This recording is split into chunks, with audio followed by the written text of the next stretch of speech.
because of the incompetence of the administration.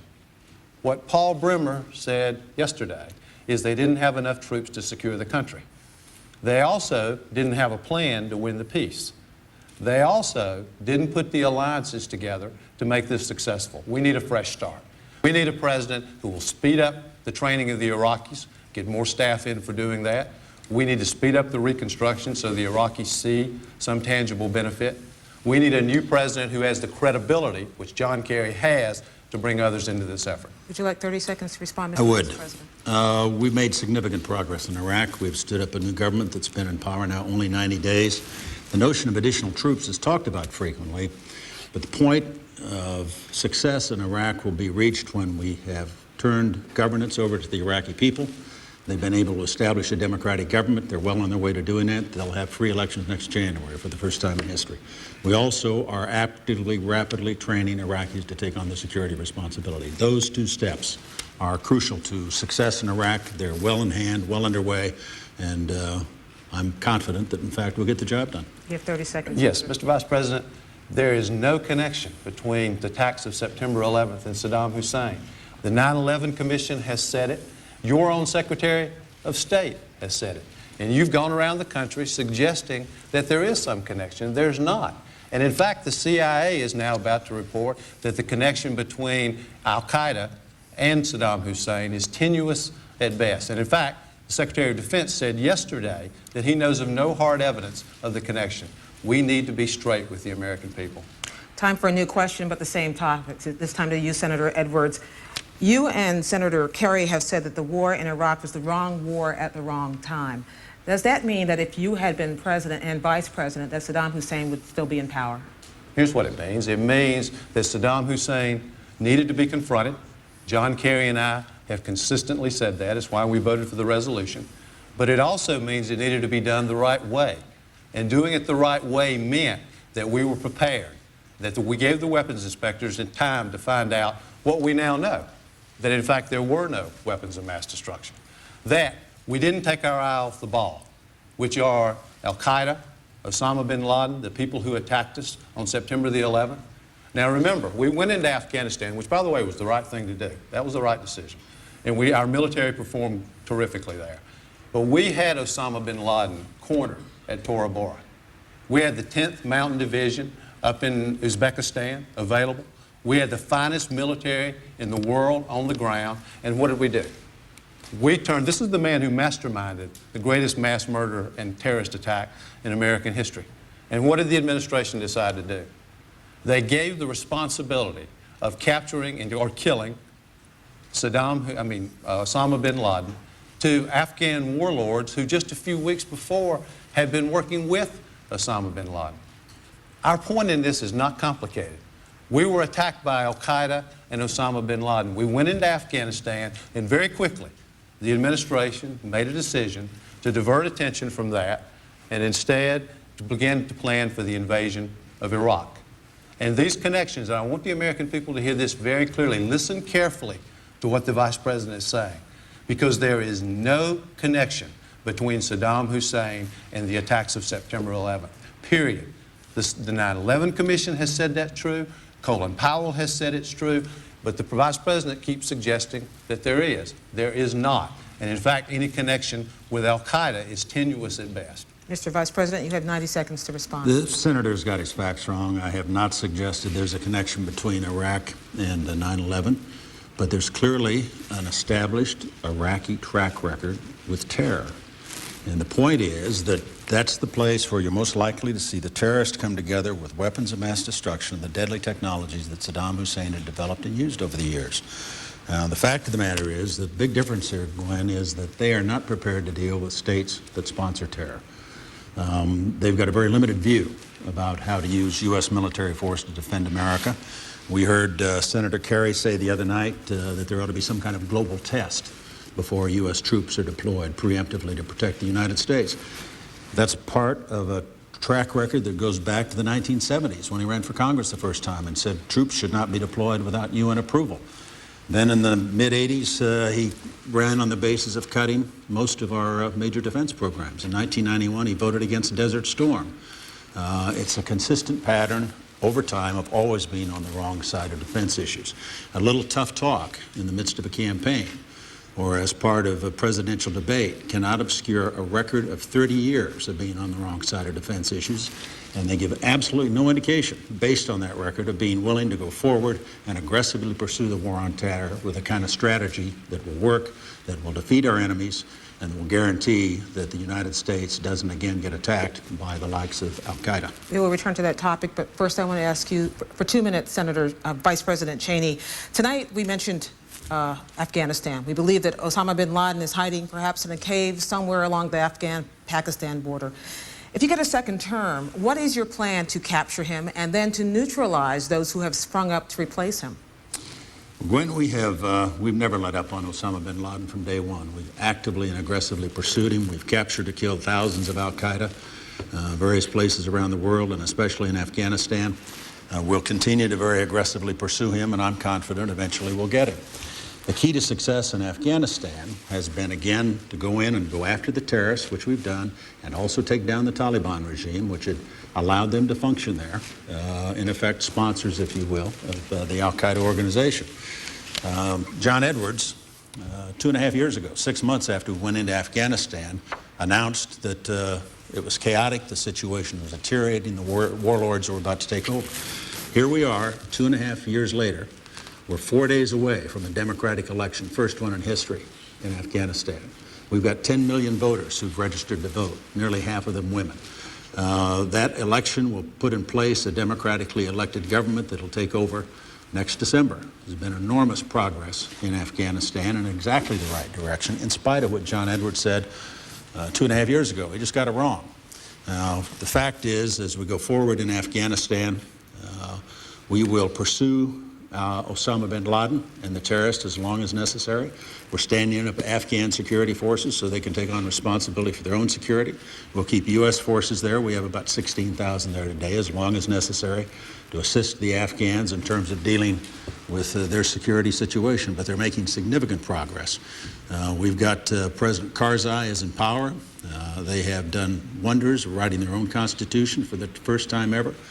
Schools are open, young girls are going to school, women are going to vote, women are even eligible to run for office. This is major, major progress. There will be democracy in Afghanistan. Make no doubt about it. Freedom is the best antidote to terror. Senator Edwards, you have 90 seconds to respond. Someone did get it wrong, but it wasn't John Kerry and John Edwards. They got it wrong. When we had Osama bin Laden cornered, they left the job to the Afghan warlords. They then diverted their attention from the very people who attacked us, who were at the center of the war on terror, and Osama bin Laden is still at large. Now, I want to go back to something the Vice President said just a minute ago, because these distortions are continuing. He said that, made mention of this global test. What John Kerry said, and it's just as clear as day to anybody who was listening, he said, we will find terrorists where they are and kill them before they ever do harm to the American people first. We will keep this country safe. He defended this country as a young man. He will defend this country as President of the United States. He also said very clearly that he will never give any country veto power over the security of the United States of America. Now, I know the Vice President would like to pretend that wasn't said, and the President would too, but the reality is it was said. Here's what's actually happened in Afghanistan, regardless of this rosy scenario that they paint on Afghanistan just like they do Iraq. What's actually happened is they're now providing 75% of the world's opium. Not only are they providing 75% of the world's opium, large parts of the country are under the control of drug lords and warlords. Big parts of the country are still insecure. And the reality is the part of Afghanistan, eastern Afghanistan, where Osama bin Laden is one of the hardest places to control and the most insecure. Mr. Vice President, 30 seconds. 20 years ago, we had a similar situation in El Salvador. We had guerrilla insurgency controlled roughly a third of the country, 75,000 people dead, and we held free elections. I was there as an observer on behalf of the Congress. The human drive for freedom, the determination of these people to vote was unbelievable. And as the terrorists would come in and shoot up polling places, as soon as they left, the voters would come back and get in line and would not be denied the right to vote. And today, El Salvador is a whale of a lot better because we held free elections. The power of that concept is enormous. And it will apply in Afghanistan, and it will apply as well in Iraq. And the Vice President just said that we should focus on state sponsors of terrorism. Iran has moved forward with its nuclear weapons program. They're more dangerous today than they were 4 years ago. North Korea has moved forward with their nuclear weapons program, gone from 1 to 2 nuclear weapons to 6 to 8 nuclear weapons. This Vice President has been an advocate for over a decade for lifting sanctions against Iran, the largest state sponsor of terrorism on the planet. It's a mistake. We should not only not lift them, we should strengthen those sanctions.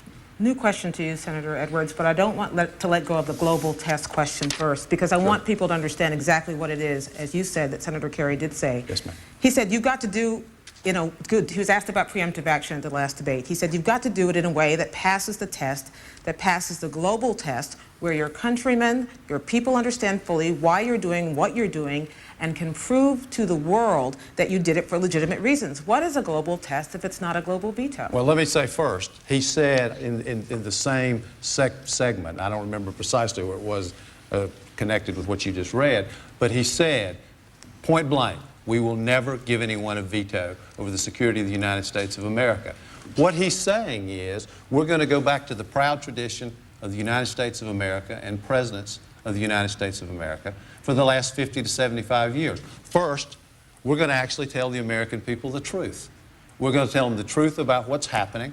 We're not going to suggest to them that things are going well in Iraq or any place else, when in fact they're not.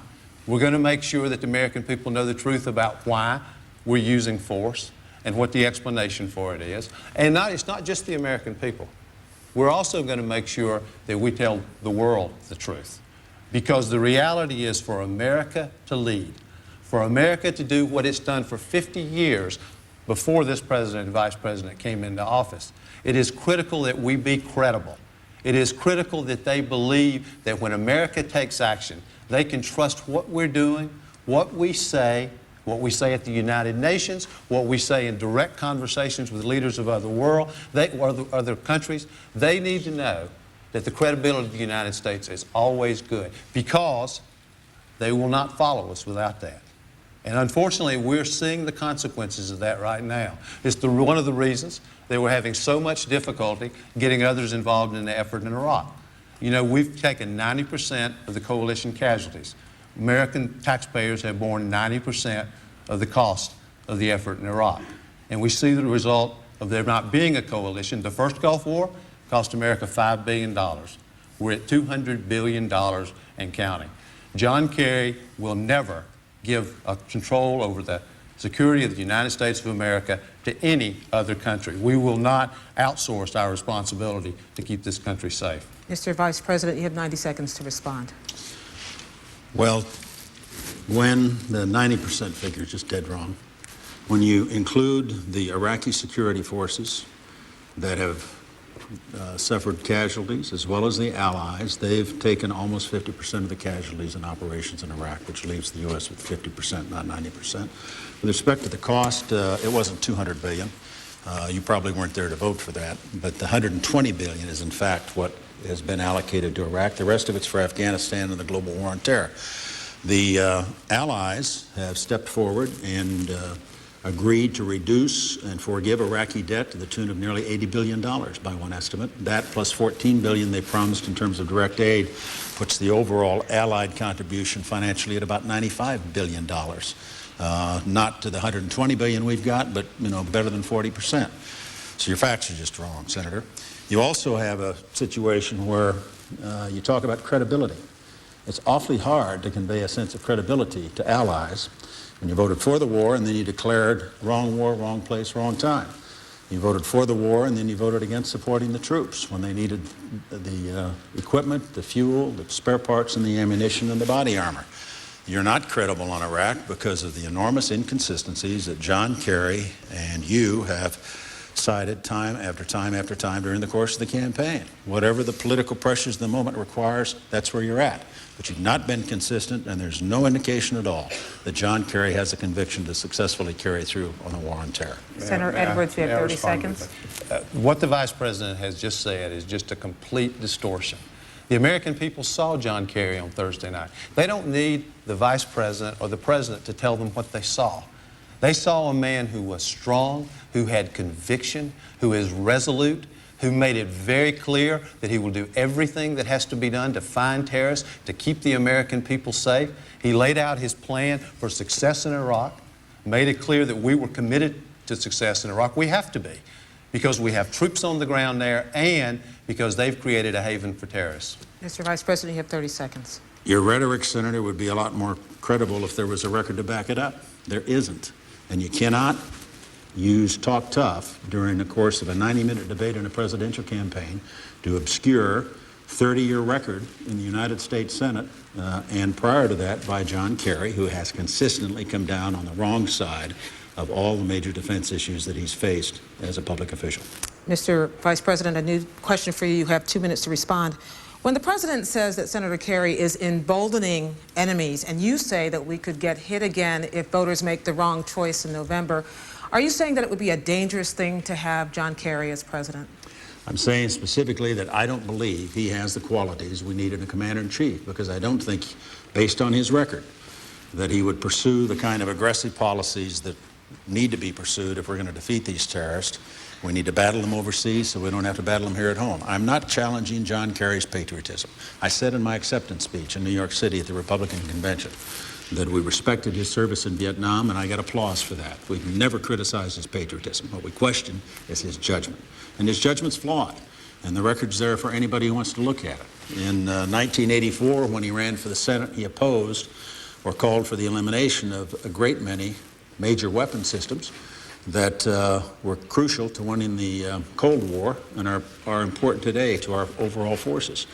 When Saddam Hussein invaded Kuwait and occupied it in 1990 and 91, he stood up on the floor of the Senate and voted against going in to liberate Kuwait and push Saddam Hussein back to Iraq. The problem we have is that if you look at his record, he doesn't display the qualities of somebody who has conviction. And with respect to this particular operation, we've seen a situation in which first they voted to commit the troops, to send them to war, John Edwards and John Kerry. Then they came back, and when the question was whether or not you provide them with the resources they needed, body armor, spare parts, ammunition, they voted against it. I couldn't figure out why that happened initially, and then I looked and figured out that what was happening was Howard Dean was making major progress in the Democratic primaries, running away with the primaries based on an anti-war record. So they, in effect, decided they would cast an anti-war vote, and they voted against the troops. Now, if they couldn't stand up to the pressures that Howard Dean represented, how can we expect them to stand up to al-Qaeda? Senator Edwards, you have 90 seconds to respond. Thank you. One thing that's very clear is that a long resume does not equal good judgment. I mean, we've seen over and over and over the misjudgments made by this administration. I want to go back to what the Vice President just said, because it's a continuation of the things he's been doing, unfortunately, on the campaign trail. It's a continuation of what he began his first answer with tonight. John Kerry has voted for the biggest military appropriations bill in the country's history. John Kerry has voted for the biggest intelligence appropriations in the country's history. This Vice President, when he was Secretary of Defense, cut over 80 weapon systems, including the very ones he's criticizing John Kerry for voting against. These are weapon systems, a big chunk of which the Vice President himself suggested we get rid of after the Cold War. The reality is that John Kerry has consistently supported the very men that he served with in Vietnam and led on the $87 billion. It was clear at the time of that vote that they had no plan to win the peace. We're seeing the consequences of that every day on the ground right now. We stood up and said, for our troops, we must have a plan to win the peace. We also thought it was wrong to have a $20 billion fund, out of which $7.5 billion was going to go toward a no-bid contract for Halliburton, the Vice President's former company. It was wrong then, it's wrong now. Mr. Vice President, you have 30 seconds. Well, Gwen, I think the record speaks for itself. These are two individuals who have been for the war when the headlines were good and against it when their poll ratings were bad. We have not seen the kind of consistency that a commander-in-chief has to have in order to be a leader in wartime and in order to be able to see the strategy through to victory. If we want to win the war on terror, it seems to me it's pretty clear the choice is George Bush, not John Kerry. And 30 John Kerry has seconds. been absolutely clear and consistent from the beginning that we must stay focused on the people who attacked us, that Saddam Hussein was a threat that needed to be addressed directly, that the weapons inspectors needed to have time to do their job. Had they had time to do their job, they would have discovered what we now know, that in fact Saddam Hussein had no weapons, that in fact Saddam Hussein has no connection with 9/11, that in fact Saddam Hussein has little or no connection with Al-Qaeda. Senator Edwards, new question to you, and you have 2 minutes to respond. Part of what you have said, and Senator Kerry have said, that you're going to do it in order to get us out of the problems in Iraq is to internationalize the effort. Yet French and German officials have both said they have no intention, even if John Kerry is elected, of sending any troops into Iraq for any peacekeeping effort. Does that make your effort or your plan to internationalize this effort seem kind of naive? Well, let's start with what we know. What we know is that the President and the Vice President have not done the work to build the coalition that we need. So dramatically different than the first Gulf War. We know that they haven't done it, and we know they can't do it. They didn't, by the way, just reject the Allies going in the lead up to the war. They also rejected them in the effort to do the reconstruction in Iraq. And that has consequences. What we believe is, as part of our entire plan for Iraq, and we have a plan for Iraq. They have a plan for Iraq too, more of the same. We have a plan for success. And that plan includes speeding up the training of a military. We have less than half of the staff that we need there to complete that training. Second, make sure that the reconstruction is sped up in a way that the Iraqis see some tangible benefit for what's happening. And by the way, if we need to, we can take Iraqis out of Iraq to train them. If it's not secure enough, it's so dangerous on the ground that they can't be trained there, we can take them out of Iraq for purposes of training. We should do whatever has to be done to train the Iraqis and to speed up that process. That works in conjunction with making sure the elections take place on time. Right now, the United Nations, which is responsible for the elections in January, has about 35 people there. Now that's compared with a much smaller country like East Timor, where they had over 200 people on the ground. You need more than 35 people to hold an election in Cleveland, much less in Iraq. And they keep saying the election's on schedule, this is going to happen. The reality is we need a new president with credibility with the rest of the world and who has a real plan for success. Success breeds contribution, breeds joining the coalition. Not only that, I want to go back to what the Vice President said. He attacks us about the troops. They sent 40,000 American troops into Iraq without the body armor they needed. They sent them without the armored vehicles they needed. While they were on the ground fighting, they lobbied the Congress to cut their combat pay. This is the height of hypocrisy. Mr. Vice President, you have 90 seconds. Well, Gwen, it's hard to know where to start. There's so many inaccuracies there. The fact of the matter is the troops wouldn't have what they have today if you guys had had your way. We talk about internationalizing the effort. They don't have a plan, basically. It's an echo. You made the comment that the Gulf War coalition in '91 was far stronger than this. No. We had 34 countries then. We've got 30 today. We've got troops beside us. It's hard after John Kerry referred to our allies as a coalition of the coerced and the bribed to go out and persuade people to send troops and to participate in this process. You end up with a situation in which you talk about demeaning, in effect, you demean the sacrifice of our allies, and you say it's wrong war, wrong place, wrong time, and oh, by the way, send troops. Makes no sense at all. It's totally inconsistent. There isn't a plan there. Our most important ally in the war on terror in Iraq, specifically, is Prime Minister Alawi. He came recently and addressed a joint session of Congress that I presided over with the Speaker of the House. And John Kerry rushed out immediately after his speech was over with, where he came and he thanked America for our contributions and our sacrifice and pledged to hold those elections in January, went out and demeaned him, criticized him, challenged his credibility. That is not the way to win friends and allies. You're never going to add to the coalition with that kind of attitude. Senator Edwards, 30 seconds. Thank you. The Vice President suggests that we have the same number of countries involved now that we had in the first Gulf War. First Gulf War cost the American people $5 billion. And regardless of what the Vice President says, we're at $200 billion and counting. Not only that, 90% of the coalition casualties, Mr. Vice President, the coalition casualties are American casualties. 90% of the cost of this effort are being borne by American taxpayers. It is the direct result of the failures of this administration. Mr. Vice President. Classic example. He won't count the sacrifice and the contribution of our Iraqi allies. It's their country. They're in the fight. They're increasingly the ones out there putting their necks on the line to take back their country from the terrorists and the old regime elements that are still left. They're doing a superb job. And for you to demean their sacrifice, it strikes me as beyond the pale. It is indeed. You suggested that somehow they shouldn't count because you want to be able to say that the Americans are taking 90% of the sacrifice. You cannot succeed in this effort if you're not willing to recognize the enormous contribution the Iraqis are increasingly making to their own future. We'll win when they take on responsibility for governance, which they're doing, and when they take on responsibility for their own security, which they increasingly are doing.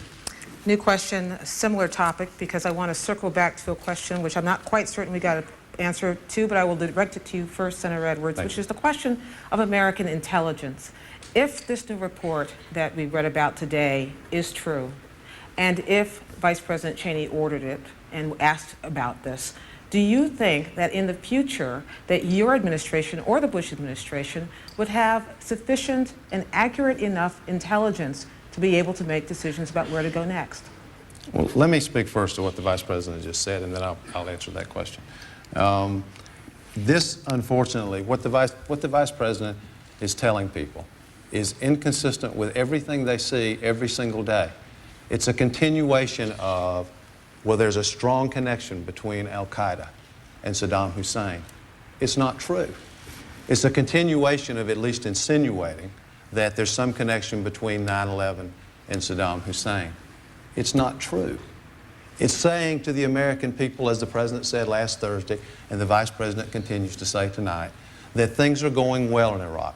Contrary to what people who have been there have seen, including Republican leaders, contrary to what everyone in America sees on their television every day, Americans being kidnapped, people being beheaded, parts of the country under the control of insurgents, even today under the control of the insurgents. The Vice President has still not said anything about what Mr. Bremer said about the failure to have adequate troops, the failure to be able to secure the country in the short term. You know, remember shock and awe? Look at where we are now. And it's a direct result of the failure to plan, the failure to have others involved in this effort. This is not an accident. Now, let me go back to your question. If we want to do the things that need to be done to keep this country safe, we can't be dragged kicking and screaming to it. One thing that everybody does agree on is that 9/11 did change things. But what's happened is this administration opposed the creation of a 9/11 commission to find out why it happened and what we needed to do. They opposed the creation of a Department of Homeland Security, and then they were for it. We can't react that way. We must be more aggressive. With John Kerry as President of the United States, we are committed to immediately implementing all of the reforms suggested by the 9/11 Commission so that we have the information we need to find terrorists and crush them before they hurt us. Mr. Vice President. When the story that appeared today about this report is one I asked for. I ask an awful lot of questions. That's part of my job as Vice President. CIA spokesman was quoted in that story as saying they'd not yet reached the bottom line, and there's still debate over this question of the relationship between Zarqawi and Saddam Hussein. The report also points out that at one point some of Zarqawi's people were arrested. Saddam personally intervened to have them released, supposedly at the request of Zarqawi. But let's look at what we know about Mr. Zarqawi. We know he was running a terrorist camp, training terrorists in Afghanistan prior to 9/11. We know that when we went into Afghanistan that he then migrated to Baghdad. He set up shop in Baghdad where he oversaw the poisons facility up at Kermal where the terrorists were developing ricin and other deadly substances to use. We know he's still in Baghdad today. He is responsible for most of the major car bombings that have killed or maimed thousands of people. He's the one you will see on the evening news beheading hostages. He is without question a bad guy. He is without question a terrorist. He was in fact in Baghdad before the war, and he's in Baghdad now after the war. The fact of the matter is that this is exactly the kind of track record we've seen over the years. We have to deal with Zarqawi by taking him out, and that's exactly what we'll do. Mr. Vice President, in June of 2000, when you were still CEO of Halliburton, you said that U.S. businesses should be allowed to do business with Iran because, quote, unilateral sanctions almost never work. After 4 years as Vice President now, and with Iran having been declared by your administration as part of the axis of evil, do you still believe that we should lift sanctions on Iran? No, I do not. And Gwen, at the time I was talking specifically about this question of unilateral sanctions. What happens when we impose unilateral sanctions is, unless there's a collective effort, then other people move in and take advantage of the situation, and you don't have any impact except to penalize American companies. We've got sanctions on Iran now. We may well want to go to the UN Security Council and ask for even tougher sanctions if they don't live up to their obligations under the International Atomic Energy Agency, a non-proliferation treaty. We've dealt with Iran differently than we have Iraq, partly because Iran has not yet, as Iraq did, violated 12 years of resolutions by the UN Security Council. We're working with the Brits and the Germans and the French, who've been negotiating with the Iranians. We recently were actively involved in a meeting of the Board of Governors of the International Atomic Energy Agency, and as I say, there'll be a follow-up meeting in November to determine whether or not Iran's living up to their commitments and obligations, and if they aren't, my guess is then the Board of Governors will recommend sending the whole matter to the UN Security Council for the application of international sanctions, which I think would be exactly the right way to go. We're addressing North Korea on a similar basis, working with the Chinese, the South Koreans, the Japanese, and others to try to bring them around. One of the great byproducts, for example, of what we did in Iraq and Afghanistan is that 5 days after we captured Saddam Hussein, Muammar Gaddafi in Libya came forward and announced that he was going to surrender all of his nuclear materials to the United States, which he has done. This was one of the biggest sources of proliferation in the world today in terms of the threat that was represented by that. The suppliers network that provided that, headed by Mr. A.Q. Khan, has been shut down. We've made major progress in dealing here with a major issue with respect to nuclear proliferation. We'll continue to press very hard on the North Koreans and the Iranians as well. Senator Edwards. Well, the Vice President talks about there being a member or someone associated with al-Qaeda in Iraq. There are 60 countries who have members of al-Qaeda in them. How many of those countries are we going to invade? Not only that, he talks about Iran. The reality about Iran is Iran has moved forward with their nuclear weapons program on their watch. They ceded responsibility to dealing with it to the Europeans. Now, the Vice President, as you pointed out, spoke out loudly for lifting the sanctions on Iraq. John Kerry and I believe we need to strengthen the sanctions on Iraq, including closing the loophole that allows companies to use offshore subsidiaries, to do business with Iran. I mentioned Halliburton a few minutes ago in connection with the $87 billion, and you raised it in this question. This is relevant because he was pushing for sanctions, lifting sanctions when he was CEO of Halliburton. Here's why we didn't think Halliburton should have a no-bid contract. While he was CEO of Halliburton, they paid millions of dollars in fines for providing false information on their company, just like Enron and Ken Lay. They did business with Libya and Iran, two sworn enemies of the United States. They're now under investigation for having bribed foreign officials during that period of time. Not only that, they've gotten a $7.5 billion no-bid contract in Iraq, and instead of part of their money being withheld, which is the way it's normally done, because they're under investigation, they've continued to get their money. Mr. Vice President? I could respond, Gwen, but it's going to take more than 30 seconds. Well, that's all you've got. Well, the reason they keep mentioning Halliburton is because they're trying to throw up a smoke screen. They know the charges are false. They know that if you go, for example, to factcheck.com, an independent website sponsored by the University of Pennsylvania, you can get the specific details with respect to Halliburton. It's an effort that they've made repeatedly to try to confuse the voters and to raise questions, but there's no substance to the charges. 30 seconds. These are the facts. The facts are the Vice President's company that he was CEO of, that did business with sworn enemies of the United States, paid millions of dollars in fines for providing false financial information. It's under investigation for bribing foreign officials. The same company that got a $7.5 billion no-bid contract, the rule is That part of their money is supposed to be withheld when they're under investigation, as they are now, for having overcharged the American taxpayer. But they're getting every dime of their money. I'm happy to let voters make their own decision about this. Senator Edwards, as we wrap up the foreign policy part of this, I do want to talk to you about the Israeli-Palestinian conflict. Today, a senior member of Islamic Jihad was killed in Gaza. There have been suicide bombings, targeted assassinations, mortar attacks, all of this continuing. At a time when the United States seems absent in the peacemaking process, what would your administration do? First of all, do you agree that the United States was absent? Maybe you don't. But what would your administration do to try to resolve that conflict? Well, first of all, I do agree that we've been largely absent, not entirely absent, but largely absent from the peacemaking process over the last 4 years. And let me just say a couple of preliminary things and then talk about where we are now. First, the Israeli people not only have the right to defend themselves, they should defend themselves. They have an obligation to defend themselves. I mean, if I can just for a moment tell you a personal story. I was in Jerusalem a couple of years ago, actually 3 years ago, in August of 2001, staying at the King David Hotel. We left in the morning, headed to the airport to leave, and later in the day I found out that that same day, not far from where we were staying, the Sbarro Pizzeria was hit by a suicide bomber in Jerusalem. 15 people were killed. 6 children were killed. What are the Israeli people supposed to do? How can they continue to watch Israeli children killed by suicide bombers, killed by terrorists?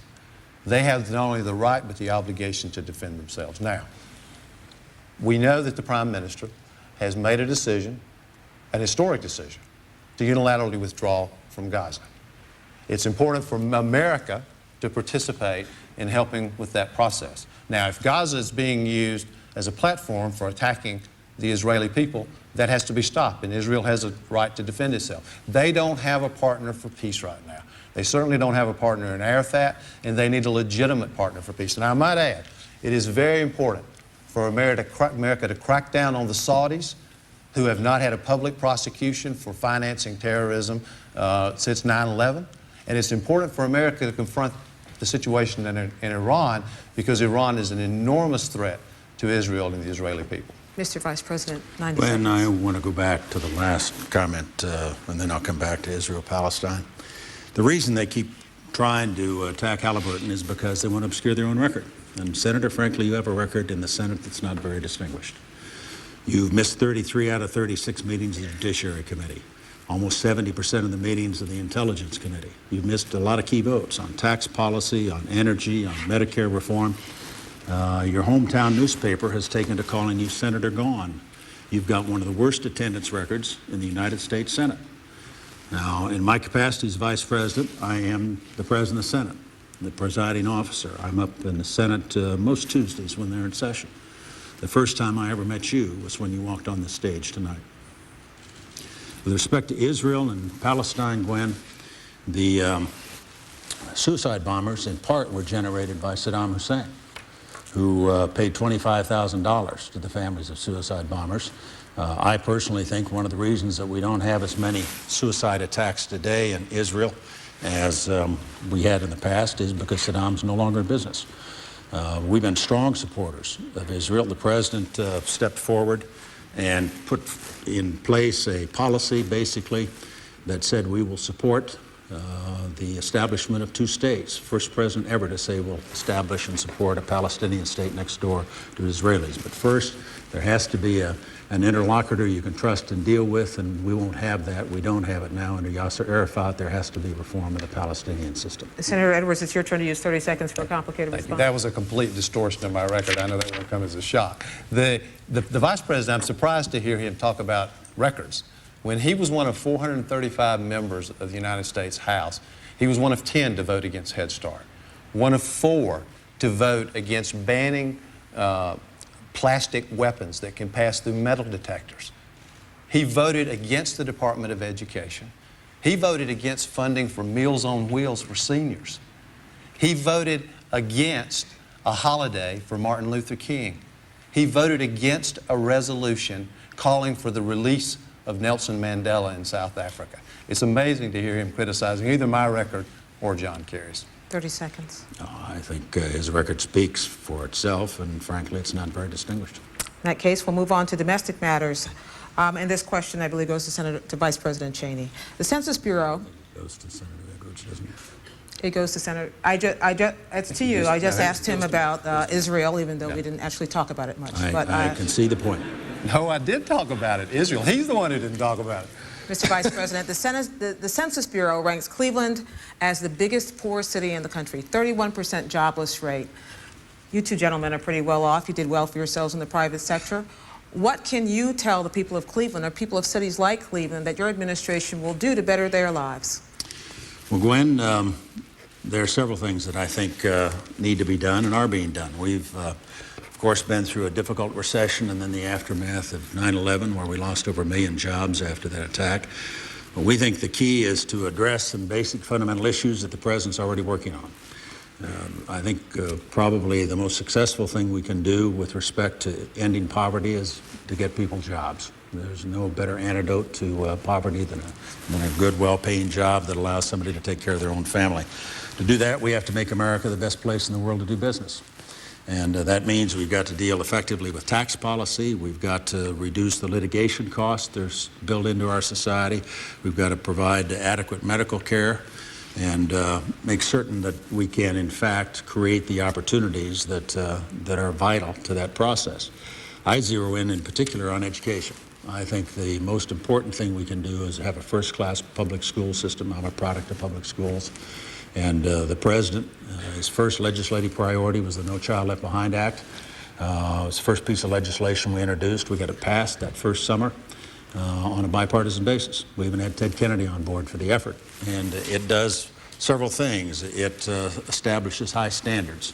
It, at the same time, sets up a system of testing with respect to our school system, so we can establish accountability to parents and make certain that they understand how well their students are doing, and they have the opportunity to move students out of poorly performing schools to good schools.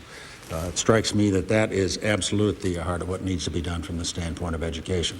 It's also important as we go forward in the next term, we want to be able to take what we've done for elementary education and move it into the secondary education. It's working. We've seen reports now of a reduction in the achievement gap between the majority students and minority students. We're making significant progress. Senator Edwards, you have 90 seconds. When your question was about jobs? It was about jobs and it was about poverty. I thought it was about jobs and poverty. I hope we get a chance to talk about education, but that's what the Vice President talked about. Here's what's happened. In the time that they have been in office, in the last 4 years, 1.6 million private sector jobs have been lost. 2.7 million manufacturing jobs have been lost. And it's had real consequences in places like Cleveland. Cleveland's a wonderful, distinguished city that's done a lot of great things, but it has the highest poverty rate in the country. 1 out of almost 2 children in Cleveland are now living in poverty. During the time that the Vice President and the President have been in office, 4 million more Americans have fallen into poverty. And what the most striking and startling thing is they are the first presidency in 70 years. And I'm talking Democrats, Republicans, presidents who led us through World War, through the Korean War, the Vietnam War, Cold War. Every one of them created jobs until this president. We have to do better. We have a plan. We're going to get rid of tax cuts. By the way, they're for outsourcing jobs. I want to make sure people hear that. It's a fundamental difference with us. The administration says over and over that the outsourcing of millions of American jobs is good. We're against it. We want to get rid of tax cuts for companies sending jobs overseas. We want to balance this budget, get back to fiscal responsibility, and we want to invest in the creative, innovative jobs of the future. Mr. Vice President. Gwen, we've got 111 million American taxpayers that have benefited from our income tax cuts. We've got 33 million students who benefited from No Child Left Behind. We've got 40 million seniors who benefited from the reform of the Medicare system. The Democrats promised prescription drug benefits for years. They've run on that platform. They never got it done. The President got it done. We also dropped 5 million people totally off the federal income tax roll, so they no longer have to pay any federal income tax at all. So the story, I think, is a good one, and the data he's using is old data. It's from 2003. It doesn't include any of the gains that we've made in the last years. We've added 1.7 million jobs to the economy. 30 seconds. The Vice President and President like to talk about their experience on the campaign trail. Millions of people have lost their jobs. Millions have fallen into poverty. If family incomes are down while the cost of everything is going up, medical costs up the highest they've ever been over the last 4 years. We have this mess in Iraq. Mr. Vice President, I don't think the country can take 4 more years of this kind of experience. This next question goes to you, Senator Edwards. Senator Kerry said in a recent interview that he absolutely will not raise taxes on anyone who earns under $200,000 a year. How can he guarantee that and also cut the deficit in half, as he's promised? Because we will do what they've not done. You know, if you look at what's happened over the last 4 years, we have gone from a $5 trillion projected surplus when George Bush took office to a $3 trillion projected deficit. They promised they were going to put $2 trillion of the surplus aside from Social Security. Not done. Not only that, it's the biggest fiscal turnaround in American history. And there's no end in sight. The Washington Post just reported they have several $1 trillion of additional tax cuts and spending. No suggestion of what they're going to do about it. John Kerry and I believe we have a moral responsibility not to leave trillions of dollars of debt to our children and our grandchildren. So here's what we're going to do, to answer your question. To pay for the things that we believe need to be done. I hope we get a chance to talk about health care and also about education, because we have plans on both those subjects. What we're going to do is roll back tax cuts, and I want everyone to hear this because there have been exaggerations made on the campaign trail. Roll back tax cuts for people who make over $200,000 a year. We will do that. We want to keep the tax cuts that are in place for people who make less than $200,000 a year and give additional tax cuts to those middle-class families. Tax cuts for health care, tax cuts to help families pay for their college tuition, tax cuts for child care. These families are struggling and hurting, and they need more tax relief, not less tax relief.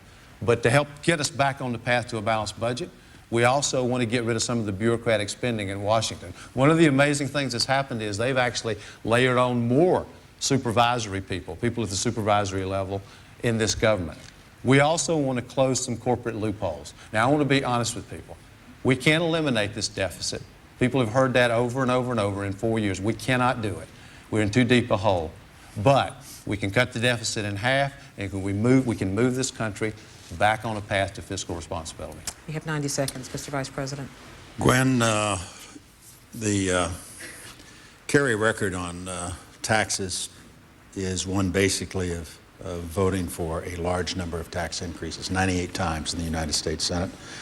There's a fundamental philosophical difference here between the President and myself, who believe that we ought to let the American people keep more of what they earn, and we ought to empower them to have more control over their own lives. I think the Kerry Edwards approach basically is to raise taxes and to give government more control over the lives of individual citizens. We think that's the wrong way to go. There's a fundamental difference of opinion here.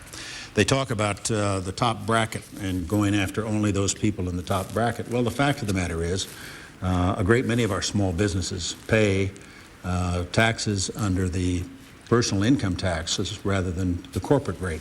And about 900,000 small businesses will be hit if you do, in fact, do what they want to do with the top bracket. That's not smart, because 7 out of 10 new jobs in America are created by small businesses. You do not want to tax them. Bad idea to increase the burden on those folks.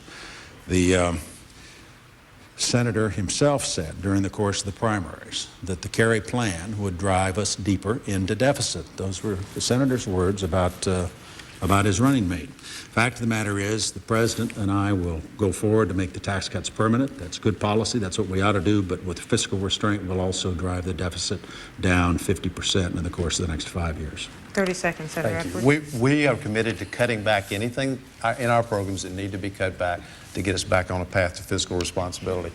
John Kerry, Mr. Vice President, has voted or co-sponsored over 600 times tax cuts for the American people. Over 600 times. And there is a philosophical difference between us and them. We are for more tax cuts for the middle class than they're for, have been for the last 4 years. but we are not for more tax cuts for multimillionaires. They are. And it is a fundamental difference in what we think needs to be done in this country. You have 30 seconds, Mr. Vice President. Yesterday, the President signed an extension of the middle-class tax cuts, the 10% bracket, the marriage penalty relief, and the increase in the child tax credit. Senators Kerry and Edwards weren't even there to vote for it when it came to final passage. Next question goes to you, Mr. Vice President. I want to read something you said 4 years ago at this very setting. Freedom means freedom for everybody. You said it again recently when you were asked about legalizing same-sex unions, and you used your family as an experience, your family experience as a context for your remarks. Can you describe then your administration's support for a constitutional ban on same-sex unions? Gwen, you're right. 4 years ago in this debate, the subject came up, and I said then and believe today that freedom does mean freedom for everybody. People ought to be free to choose any arrangement they want. It's really no one else's business. That's a separate question from the issue of whether or not government should sanction or approve or give some sort of authorization, if you will, to these relationships. Traditionally, that's been an issue for the states. States have regulated marriage, if you will. That would be my preference. In effect, what's happened is that in recent months, especially in Massachusetts, but also in California, but in Massachusetts, we had the Massachusetts Supreme Court direct the the legislature in Massachusetts to modify their constitution to allow gay marriage.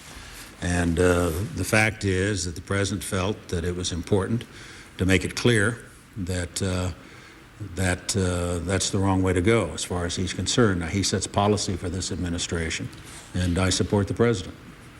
Senator Edwards, 90 seconds. Yes. Let me say first on an issue that the Vice President said in his last answer before we got to this question, talking about tax policy. The country needs to know that under what they have put in place and want to put in place, a millionaire sitting by their swimming pool, collecting their statement to see how much money they're making, make their money from dividends, pays a lower tax rate than the men and women who are receiving paychecks for serving on the ground in Iraq. Now, they may think that's right. John Kerry and I do not. We don't just value wealth, which they do. We value work in this country. And it is a fundamental value difference between them and us. Now, as to this question, let me say first that I think the Vice President and his wife love their daughter. I think they love her very much. And you can't have anything but respect for the fact that they're willing to talk about the fact that they have a gay daughter, the fact that they embrace her. It's a wonderful thing. And there are millions of parents like that who love their children, who want their children to be happy.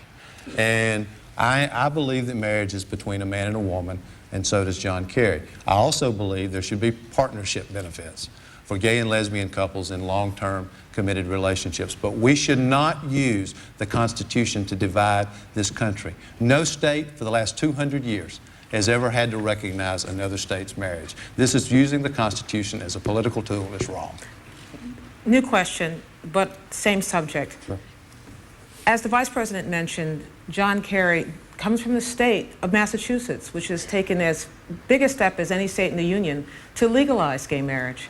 Yet both you and Senator Kerry say you oppose it. Are you trying to have it both ways? No, I think we both said the same thing all along. We both believe that, this goes on to the end of what I just talked about, we both believe that marriage is between a man and a woman.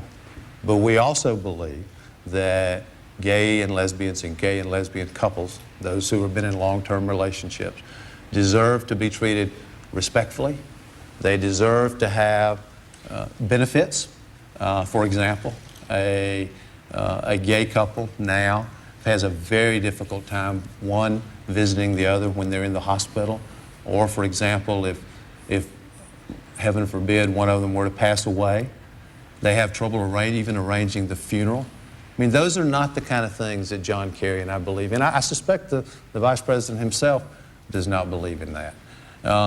But we do believe that marriage should be between a man and a woman. And I want to go back, if I can, to the question you just asked, which is this constitutional amendment.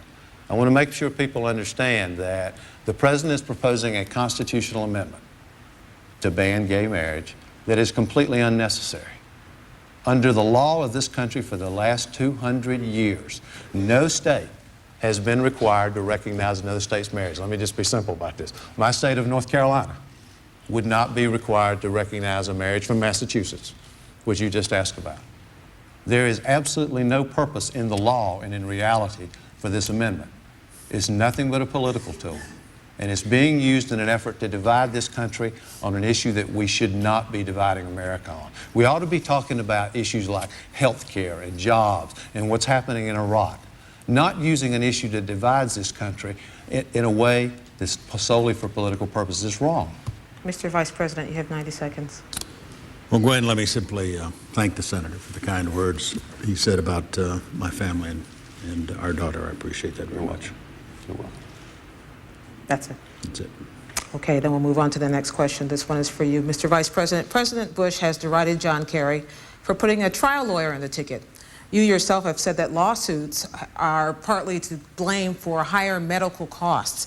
Are you willing to say that John Edwards sitting here has been part of the problem? Well, Gwen, Mr. Vice President? First of all, I'm not familiar with his cases. My concern is specifically with what's happened to our medical care system because of rising malpractice insurance rates, because we failed to adequately reform our medical liability structure. I was in New Mexico the other day and met with a group of OB/GYN docs, and they were deeply concerned because they were fearful that there'd be another increase in malpractice insurance rates as a result of what they believe are frivolous lawsuits, and that would put them out of business. One doctor indicated that her rates have gone up so much that she's now to the point where she is screening patients. She won't take high-risk patients anymore because of the danger that will generate a lawsuit, and a lawsuit will put her out of business. This has had a devastating impact on a lot of communities. My home state of Wyoming, we've lost the top insurer, malpractice insurance in the state. The rates for a general practitioner have gone from $40,000 a year to $100,000 a year for an insurance policy. We think this has a devastating impact on the quality of health care. As I say, high-risk patients don't get covered anymore. We've lost 1 out of 11 OB/GYN practitioners in the country.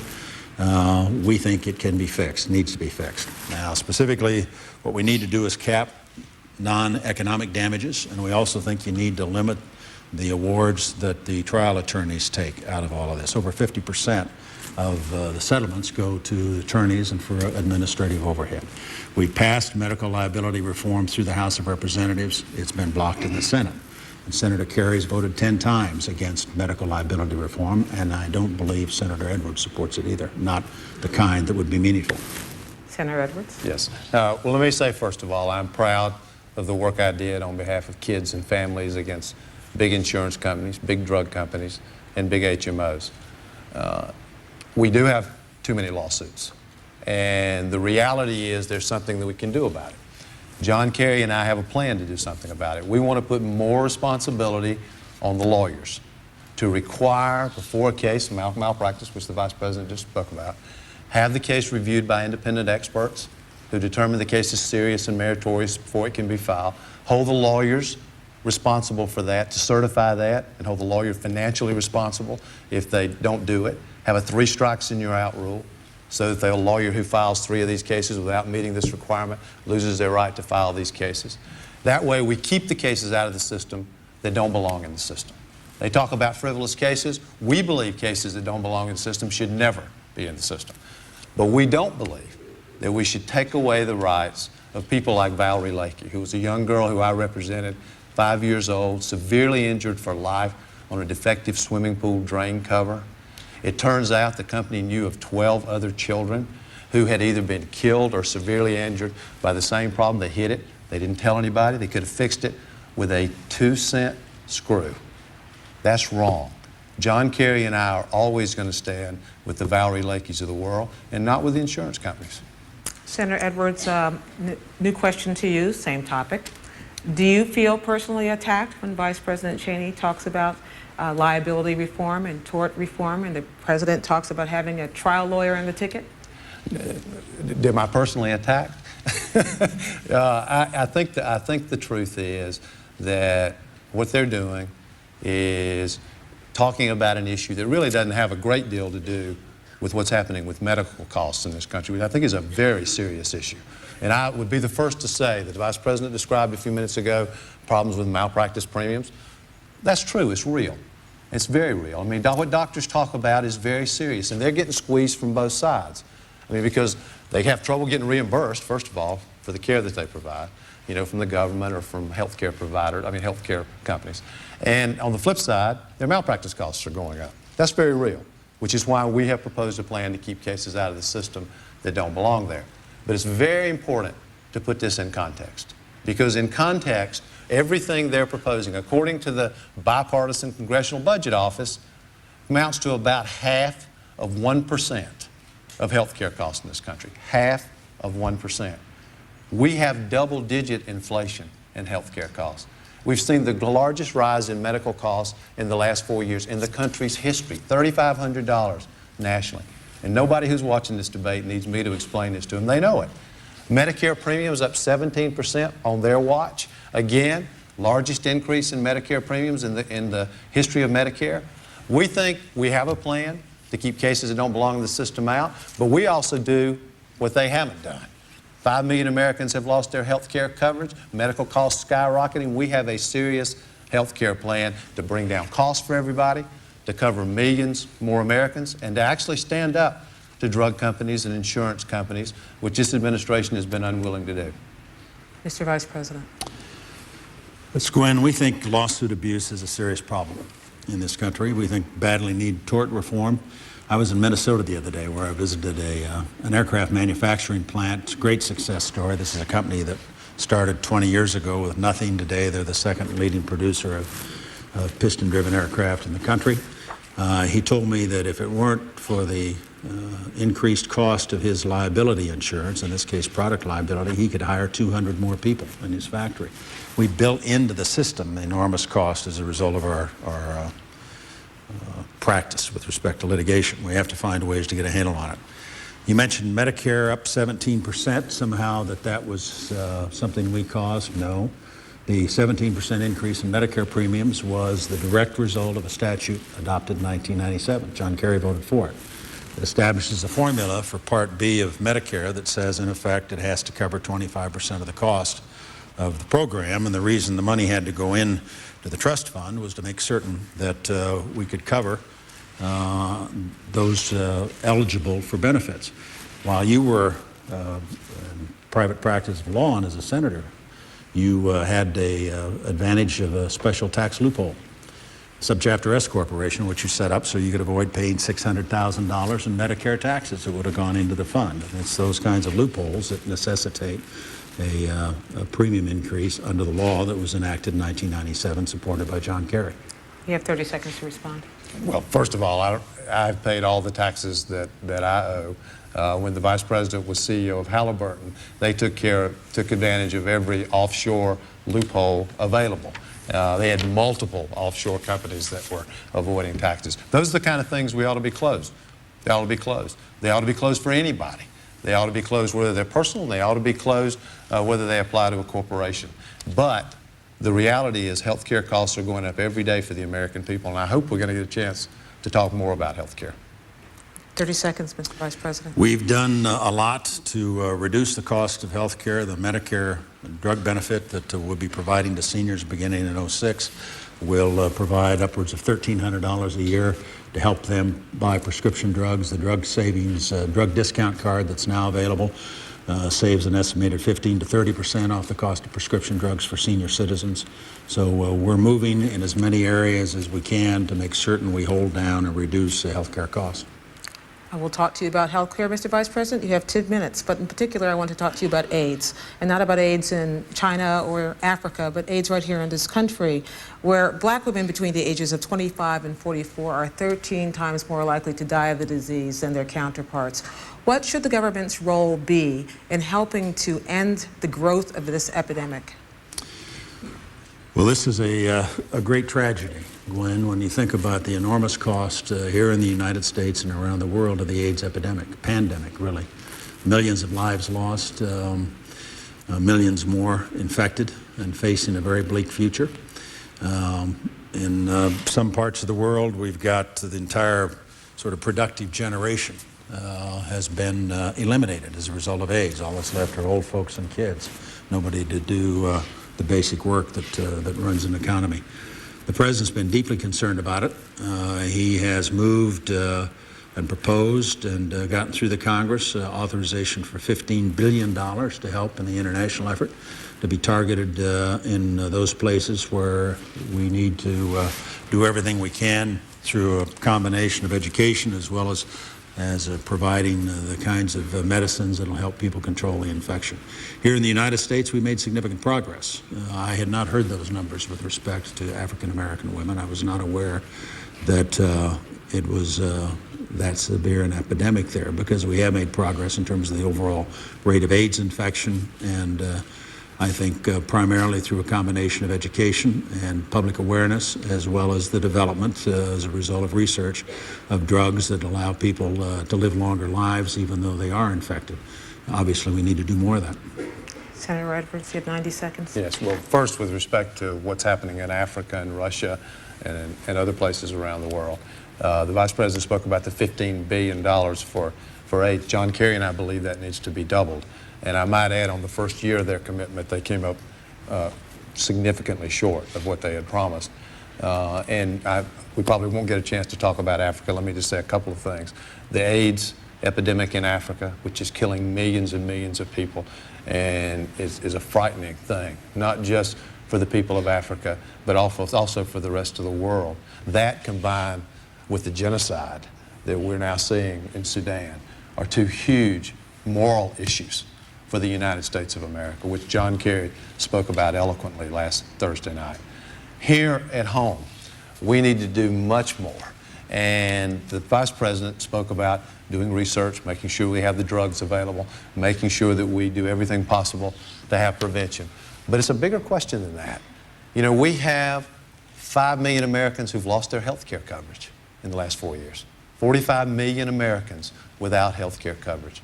We have children who don't have health care coverage. If kids and adults don't have access to preventative care, if they're not getting the health care that they need day after day after day, the possibility of not only developing AIDS and having a life-threatening problem, but the problem of developing other life-threatening diseases is there every day of their lives.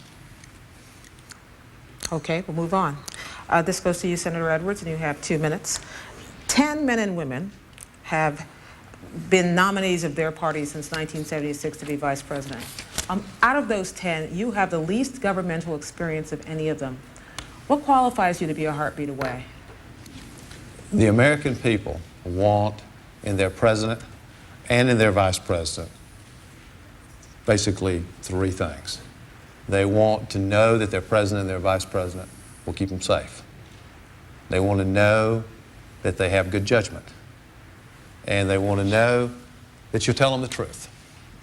John Kerry and I will tell the American people the truth. During the time that I have served on the Intelligence Committee in the Senate, traveling to some of the places we've talked about tonight, Afghanistan, Pakistan, the Middle East, Turkey, meeting with leaders of NATO, I have a very clear idea of what has to be done to keep this country safe. The threats we face, terrorism, killing terrorists and stopping them before they can do damage to us, making sure that we stop the spread of nuclear weapons. I agree with John Kerry from Thursday night. It's the danger of a nuclear weapon getting in the hands of terrorists is one of the greatest threats that America faces. But the one thing that we know from this administration is, and I first of all, I don't claim to have the long political resume that Vice President Cheney has. That's just the truth. And the American people know that and deserve to know it. But what we know from this administration is that a long resume does not equal good judgment. Here are the judgments I would make. My first priority would be to keep this country safe. I would find terrorists where they are and stop them and kill them before they do harm to us. We would stop the spread of nuclear weapons. And we would also strengthen this military. which means providing the equipment and training that they need. We want to raise the active duty forces by 40,000, double the special forces so we can find terrorists where they are, and provide the kind of support for families, health care, housing that they deserve while their loved ones are serving and protecting us.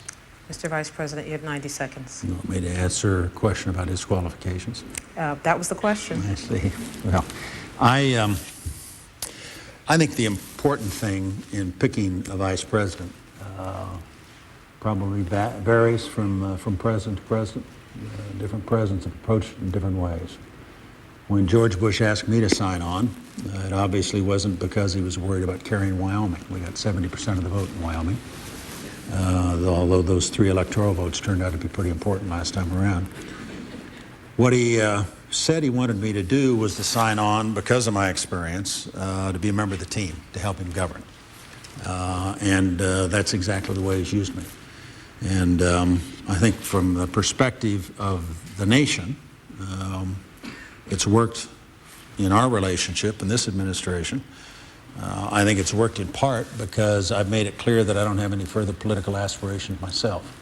And I think that's been an advantage. I think it allows the president to know that my only agenda is his agenda. I'm not worried about what some precinct committeemen in Iowa were thinking of me with respect to the next round of caucuses in 2008. It's a very significant responsibility when you consider that at a moment's notice you may have to take over as President of the United States and make all those decisions. It's happened several times in our history, and I think that probably is the most important consideration in picking a vice president, somebody who could take over. You have 30 seconds if you'd like to. Actually, the most important thing I've learned from this process is what I now know about John Kerry. I knew him before, I know him better now. The one candidate who's led troops in battle. He was a prosecutor, putting people behind crime, behind bars to protect neighborhoods from crime. Fought for 100,000 cops on the street, went with John McCain to Vietnam to find out what happened to our POWs. And the American people saw for themselves on Thursday night the strength, resolve, and backbone that I myself have seen in John Kerry. He is ready to be Commander-in-Chief. Mr. Vice President, you have 30 seconds. Well, I clearly believe that George W. Bush would be a better commander-in-chief. He's already done it for 4 years. And he's demonstrated, without question, the conviction, the vision, the determination to win this war against terror. He understands it's a global conflict that reaches from the United States all the way around the globe to Jakarta. And those very special qualities are vital in a commander-in-chief, and I think the president has them. I'm not at all convinced his opponent does. Mr. Vice President, picking up on that, you both just sang the praises of the tops of your ticket without mentioning them by name at all. Explain to us why you are different from your opponent. Starting with you, Mr. Vice President. Well, I am different from John Edwards. Well, in some respects, I think probably there are more similarities than there are differences in our personal story. I don't talk about myself very much, but I've heard Senator Edwards, and as I listen to him, I find some similarities. I come from relatively modest circumstances. My grandfather never even went to high school. I'm the first in my family to graduate from college. I carried a ticket in the International Brotherhood of Electrical Workers for 6 years. I've been laid off. I've been hospitalized without health insurance. So I have some idea of the problems that people encounter.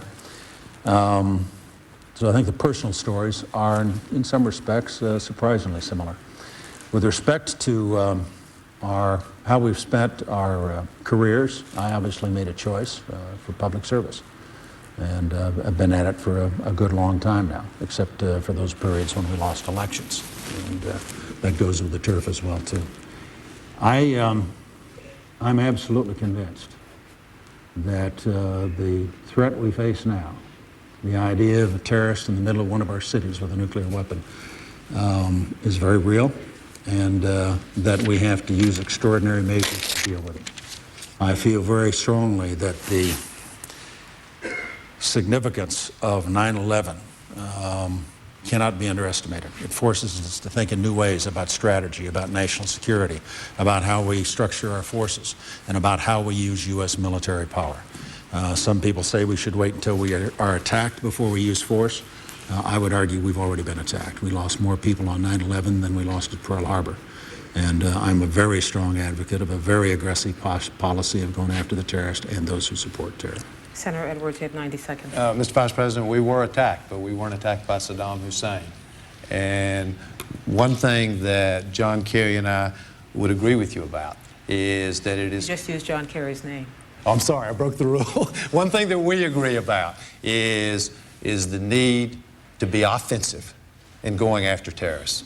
The reality is that the best defense is a good offense, which means leading America returning to its proud tradition of the last 75 years of once again leading strong coalitions so we can get at these terrorist cells where they are before they can do damage to us and to the American people. John Kerry made clear on Thursday night that, I'm sorry, I broke it wrong. We made clear on Thursday night that we will do that and we will do it aggressively. But there are things that need to be done to keep this country safe that have not yet been done. For example, 3 years after 9/11, we find out that the administration still does not have a unified terrorist watch list. It's amazing. 3 years, what are we waiting for? You know, we still don't have one list that everyone can work off of to see if terrorists are entering this country. We're screening passengers going on to airplanes, but we don't screen the cargo. There are so many things that could be done to keep this country safe. You have to be strong and you have to be aggressive, but we also have to be smart. And there are things that have not been done that need to be done to keep the American people safe. Would you like to respond? 30 seconds? No. Okay, we'll move on. This goes to Senator Edwards. Flip-flopping has become a recurring theme in this campaign, you may have noticed. Senator Kerry changed his mind about whether to vote to authorize the president to go to war. President Bush changed his mind about whether Homeland Security Department was a good idea or a 9/11 Commission was a good idea. What's wrong with a little flip-flop every now and then? Well, first of all, let me say that John Kerry has, I can use his name now? No, you can't. Okay. John Kerry has been, as have I, been completely consistent about Iraq. We made very clear from the beginning, and not afterthought, we said it at the time, that we had to confront Saddam Hussein and that we had to have a coalition and a plan to be successful. And the Vice President didn't say much about it in your earlier question, but Paul Bremer has now made clear that they didn't have enough troops and they didn't have a plan. And the American people are seeing the results of that every single day, in spite of the proud and courageous service of our men and women in uniform. Now, flip-flops. Now, they should know something about flip-flops. I mean, they've seen a lot of it during their administration. They were first against a 9/11 Commission, then they were for it. They were for a Department of Homeland Security. I mean, they were against the Department of Homeland Security, then they were for it. They said they were going to put $2 trillion of the surplus when they came into office aside to protect Social Security. Then they changed their minds. They said that they supported the troops. And then, while our troops were on the ground in Iraq and Afghanistan, they went to the Congress and lobbied to have their combat pay cut. They said that they were going to do something about health care in this country. And they've done something. They've made it worse. They said that they were going to fund their No Child Left Behind. $27 billion short today.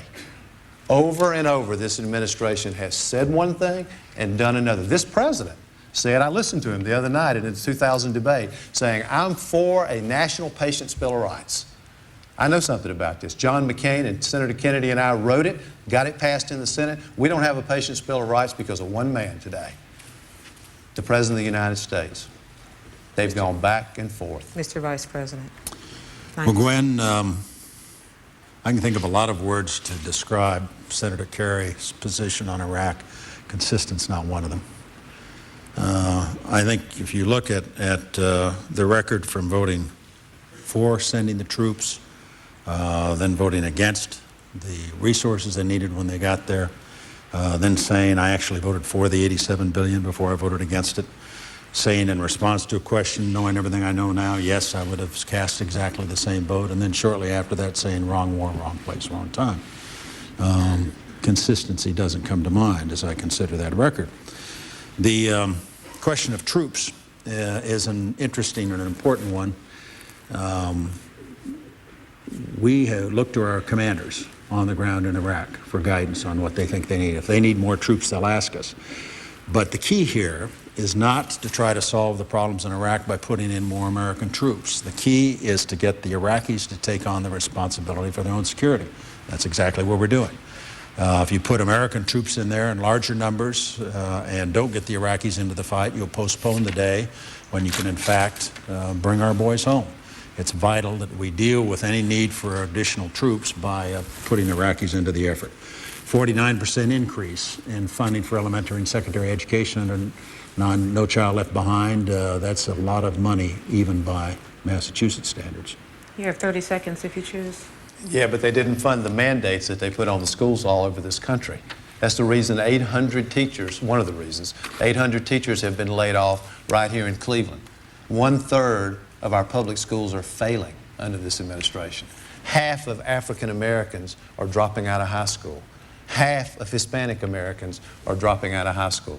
John and I have, and I don't have the time now, but we have a clear plan to improve our public schools. It starts with getting our best teachers into the schools where we need them the most by creating incentives for them to go there. Mr. Vice President. When No Child Left Behind, they were for it, now they're against it. They voted for it, now they're opposed to it. We are making significant progress there. We are closing the achievement gap. The results coming in from a number of studies show without question that on math and science, math and reading, that in fact our minority students, our Hispanic and African American students are doing better, and that gap between them and the majority population is in fact closing. So we are doing exactly the right thing. They're the ones who have been for the Patriot Act, then against it, for No Child Left Behind, and then against it. Mr. Vice President, I'm sorry, you have 30 seconds, Senator Edwards. Yeah, he started. Yeah, 30 seconds to me, yes. We are for accountability, and we are for high standards. John and I voted for No Child Left Behind because we thought that accountability and standards were the right thing to do. But did you figure out you were wrong? I did figure out I was wrong. Well, in fairness, if you feel like you need to go to him, Well, I do, because we're actually on the final question. I apologize for giving you an extra 15 seconds there. I go now to Vice President Cheney. Whichever one of you is elected in November, you mentioned those 3 electoral votes in Wyoming and how critical they turned out to be. But what they're a sign of also is that you're going to inherit a very deeply divided electorate, economically, politically, you name it. How will you set out, Mr. Vice President, in a way that you weren't able to in these past 4 years to bridge that divide? Well, I must say it's one of the disappointments of the last 4 years is that we've not been able to do what the president did in Texas, for example, when he was able to reach across the aisle and bring Democrats along on major issues today. We had some success early on, I think, in No Child Left Behind, when we in fact had broad bipartisan support. We had a lot of support for the Patriot Act when we passed that on a bipartisan basis. Now we're seeing objections to that by the other side. All I know is to continue to try to work it. It's a disappointment in the sense that I remember from my earlier service when things worked much differently. When in fact some of my best friends in the Congress were people I worked with, like Tom Foley, who was a majority leader and later Speaker of the House. One of my strongest allies in Congress when I was Secretary of Defense was Jack Murtha, a Democrat who was chairman of the Defense Appropriations Subcommittee. We used to be able to do more together on a bipartisan basis than seems possible these days. I'm not sure exactly why. I think in part it may be the change in the majority-minority status in the House and Senate has been difficult for both sides to adjust to. And the Senate, of course, has been very evenly divided, 50-50, then 51-49, then 49-51 the other way. We'll keep working at it. I think it's important for us to try. I believe that it is essential for us to do everything we can to garner as much support from the other side of the aisle as possible. We've had support. We even had in our keynote address at our convention was delivered by Zell Miller. So there are some Democrats who agree with our approach. And hopefully in a second term we'll see an improvement along those lines. Senator Edwards, 90 seconds. Thank you. The president said that he would unite this country, that he was a uniter, not a divider. Have you ever seen America more divided? Have you ever seen Washington more divided? The reality is it's not an accident. It's a direct result of the choices they've made and their efforts that have created division in America. We can do better than that in this country. Now, I want to go back to the whole issue of health care because we touched it, but I think the American people deserve to know what we would do different. I mean, 5 million people losing their health care. Everyone who's watching this knows health insurance premiums are through the roof. We need to talk about what we will do that they haven't done. First, we're going to make the same health care that's available to members of Congress available to all Americans. We're going to cover all kids. Not only that, we're going to bring down costs by pooling the catastrophic costs. So we bring down premiums, and we're going to give tax breaks directly to families, save them up to $1,000 a year, and to businesses. The Vice President talked about that a few minutes ago, so that they can provide health care to their employees. And we're also going to finally do something about the cost of prescription drugs. They've blocked allowing prescription drugs into this country from Canada. We're going to allow it. They would not allow the government to use its negotiating power to get discounts for seniors. We're going to allow it. We're also going to stand up to the drug companies and do something about these drug company ads on television, which are out of control. You have 30 seconds to respond to that, Mr. Vice President. Well, Gwen, it's hard to know where to start. The fact of the matter is the most important and significant change in health care in the last several years was the Medicare reform bill this year. It's the most sweeping change in 40 years. Medicare used to pay for heart bypass surgery, but didn't pay for the prescription drugs that might allow you to avoid it. The fact is that when that came up, Senator Kerry and Senator Edwards voted against it. It'll provide prescription drug benefits to 40 million senior citizens. It's a very, very significant piece of legislation. 30 seconds. They had a choice on allowing prescription drugs into this country from Canada, of being with the American people or with the drug companies. They were with the drug companies. They had a choice on negotiating discounts in the Medicare prescription drug bill, being with the American people or with the drug companies. They were with the drug companies. They had a choice on the Patient's Bill of Rights, allowing people to make their own health care decisions and not having insurance companies make them.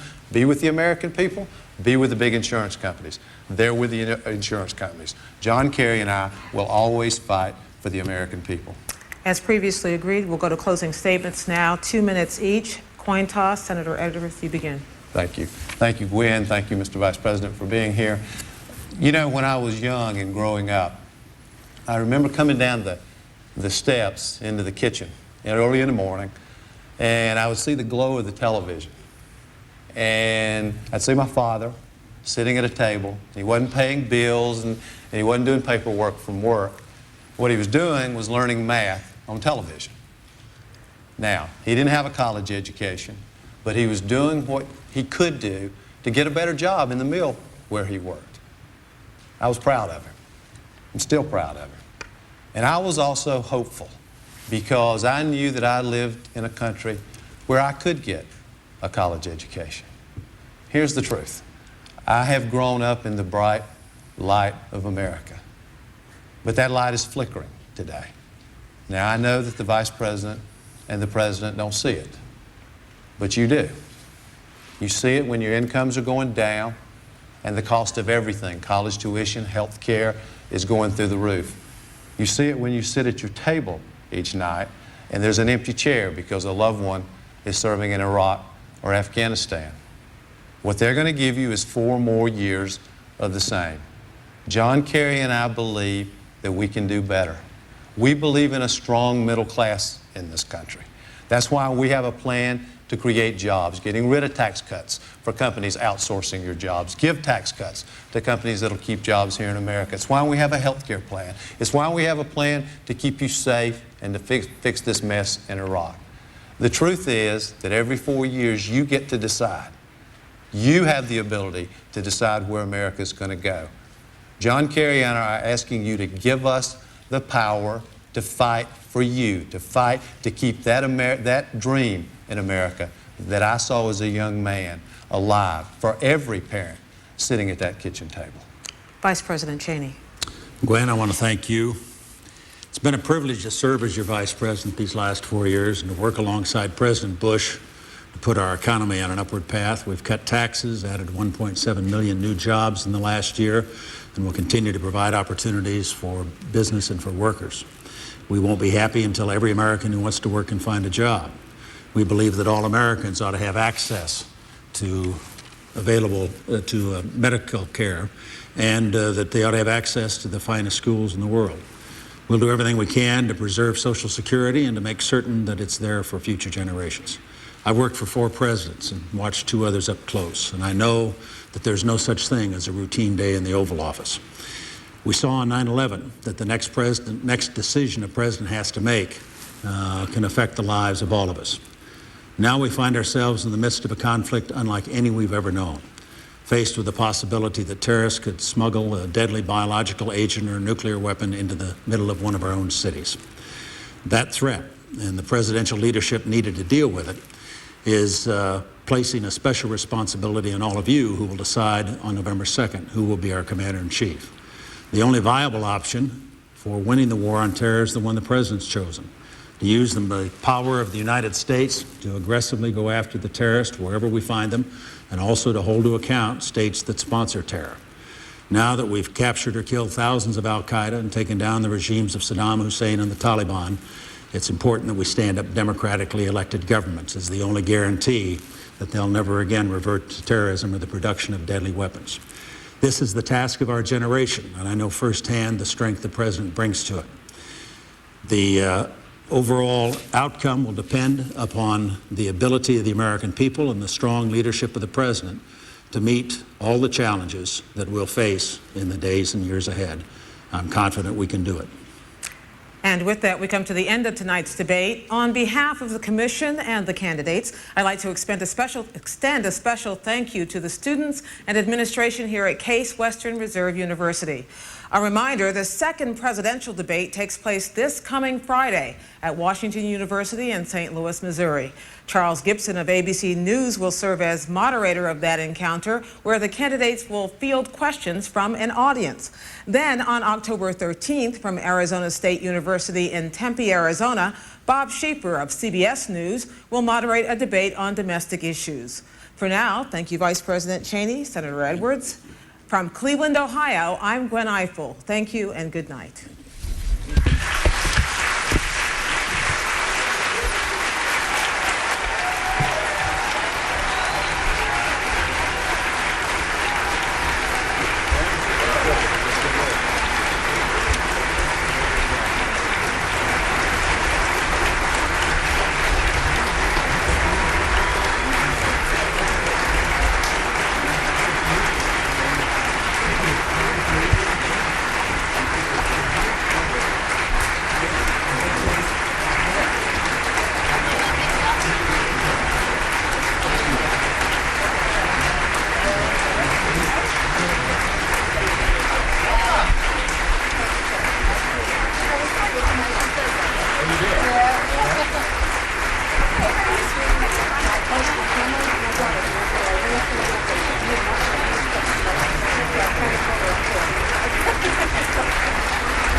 sure your dad knows.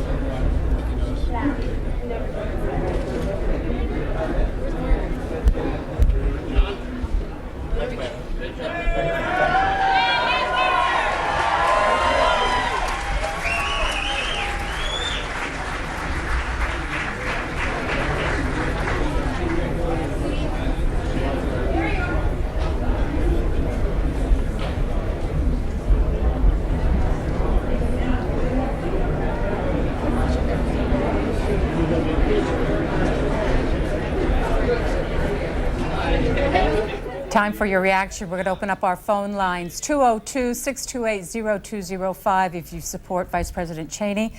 202-737-0002 if you support Senator Edwards. If you're undecided in this race, you can dial us at 202-628-0184.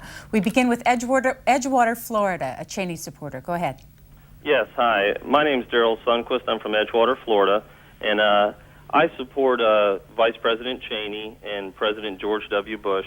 I feel like in the times that we're living in today that we need the determined, steady leadership, both in foreign policy and domestic policy. They have... Caller, I'm sorry, I'm going to interrupt you because we're asking specifically what you think of the reaction to tonight's debate. Okay. The reaction, I think, to tonight's debate is... Are you there? Yes? The reaction, I think, to tonight's debate is it was interesting to me that Vice President Cheney was a better leader. It seemed like Vice President Cheney had the facts more straight as far as the questions that were asked to him. And it seemed to me that every time that John Edwards was asked a question, instead of directly answering the question, he would go right back to campaign rhetoric and a campaign speech. Thank you. Let's go next to Westminster, Maryland, and an Edwards supporter. Hi, how are you? Thanks Fine. for having me on the show. Your reaction. I thought that John Edwards actually did a better job in this debate than John Kerry did. I was surprised at the way that he was poised and the way that he talked about him and John Kerry. I think that Vice President Cheney, especially when he didn't answer the question about the constitutional ban on gay marriage, I think that the reason that he refrained was because there was no good answer, and that the Bush campaign is using that as a political tool. I think that John Edwards and John Kerry, who John Edwards supported in the debate today, really set out their plan for health care and everything much better than Cheney supported President Bush. Thank you. San Francisco, an undecided? Hello, I had three reactions to the debate tonight. And you are an undecided voter. My name is Robert Livingston, San Francisco. My first reaction was Cheney. It was incredible. He was like the Wizard of Oz coming out from the curtain. Now we know in this country who our real president has been and is. My second reaction, I thought both of them were less than truthful on almost every issue. My third reaction was I wished Peter Camejo, Ralph Nader's running mate, could have debated. And did you make any decision after watching tonight on who you're going to vote for? I'm confirmed. I'm writing in Ralph Nader and Peter Camejo. Okay, fine. That line that you're dialing in on, however, is specifically for undecided voters. We're asking undecided voters only to use that line. Next call is a Cheney supporter from Durango, Colorado. Please go ahead, Durango. Durango, Colorado, one more try. Okay, we'll go next to, I'm sorry, Fairlawn is gone too. So is LaGrange, and let's try Pismo Beach, California, an Edwards supporter. Hi, my name's Kathy, and I was pretty impressed with the debate tonight and the amount of content they covered. But I guess I was most interested in knowing if Cheney finally let his gay daughter on stage, which was interesting to me at the end, thinking maybe he thought that would get him more support. Did that matter to you? Yeah, it really does. I happen not to be gay, but I'm for gay rights, and I just think that that's one of the reasons I'm against this administration so much also. Alva, Oklahoma, a Cheney supporter. Hello. Alva, Oklahoma, please go ahead.